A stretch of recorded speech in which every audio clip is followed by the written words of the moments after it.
Want a bite? You are going to love this gluten-free vegan pumpkin mug cake. It's so good.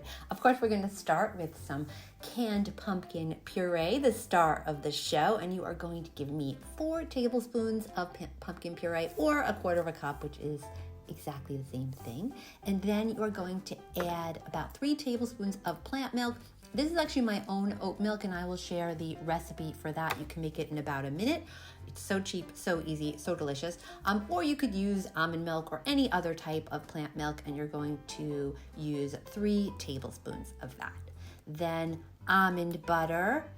I love almond butter. There's a big controversy in my house. My husband prefers peanut butter. I love almond butter. Which do you prefer, peanut butter, almond butter, or some other nut butter that I am missing out on that I shouldn't be missing out on? You're going to do a tablespoon of that almond butter. And now sweetener, you can use maple syrup like I did, or any other type of sweetener works. I don't like pumpkin cake that sweet, so I only use a tablespoon. But if you really like it much sweeter, you could double and use 2 tablespoons. That would also work. Vanilla extract, what would a cake be without it? Boring.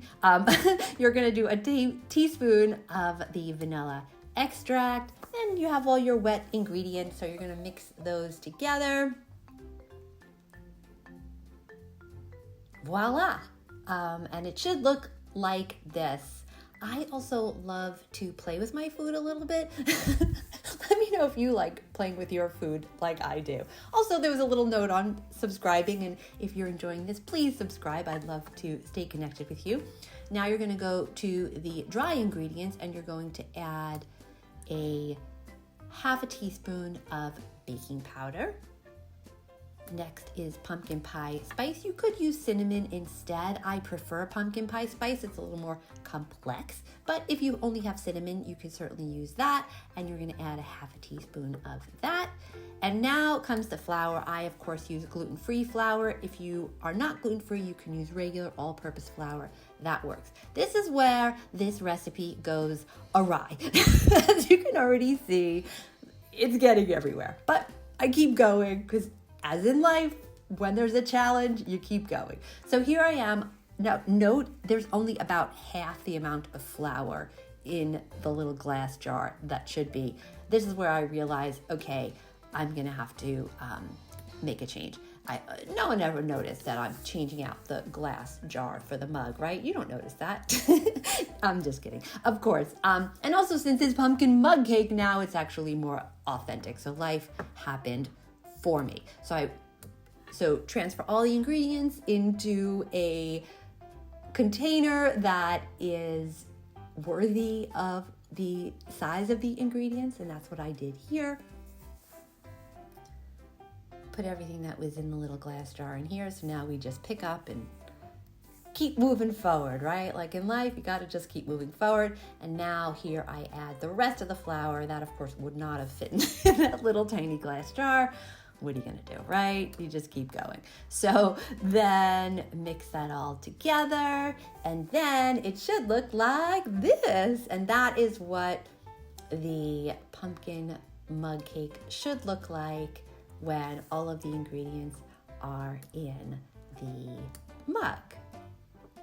Looks good, right? Here I am playing with my food, probably a little bit too long for an adult, but let's keep going. And now topping. So I love pecans on top, but you can also put walnuts. Those are great. If you want it to be sweeter, you could drizzle some more maple syrup. That's delicious.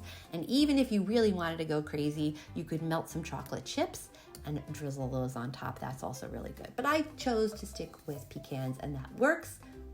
Throw it in the microwave. You're gonna put it in the microwave for a minute and check. Everyone's microwave is different. It took me about 90 seconds. Then you're gonna take a toothpick. You're gonna do the toothpick test like I just did. Mine didn't come out totally clean, but I really wanted to eat this pumpkin mug cake because I knew it would be so good. And there it is, the pumpkin mug cake. Pretty much any time you can get pumpkin, this is the most delicious way to enjoy it. And it's also pretty healthy. I love it with the pecans, but of course that's optional. And it's just a wonderful way to cozy up on the couch with a great TV show or movie and just enjoy your pumpkin pie mug cake. It's so good. You gotta try it. And when you do, let me know in the comments, please.